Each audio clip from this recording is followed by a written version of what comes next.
बहुत समय पहले, जब पृथ्वी आज जैसी नहीं थी, तब सारी जमीन एक साथ जुड़ी हुई थी।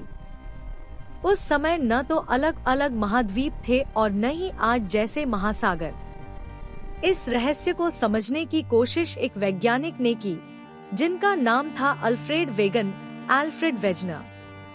अल्फ्रेड वेगन ने कहा कि कभी पृथ्वी पर सभी महाद्वीप मिलकर एक विशाल भूभाग थे, जिसे उन्होंने सुपरकॉन्टिनेंट कहा। इस विशाल भूभाग का नाम उन्होंने रखा पैंजिया।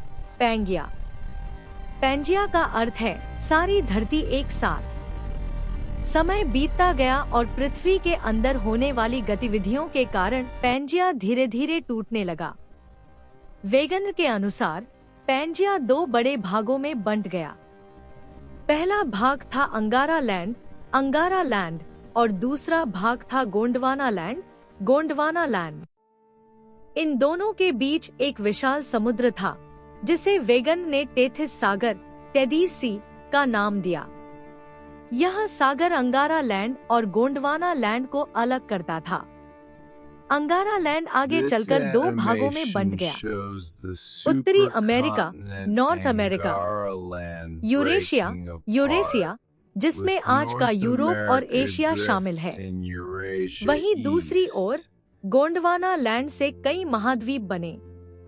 इसमें शामिल थे दक्षिण अमेरिका, अफ्रीका, अंटार्कटिका, ऑस्ट्रेलिया और भारतीय प्रायद्वीप की यात्रा सबसे रोचक थी। यह गोंडवाना लैंड से अलग होकर उत्तर की ओर बढ़ता गया और अंत में एशिया से टकराया।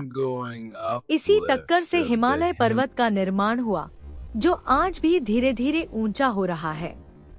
अल्फ्रेड वेगन के इस सिद्धांत को महाद्वीपीय विस्थापन सिद्धांत, कॉन्टिनेंटल ड्रिफ्ट थ्योरी कहा जाता है।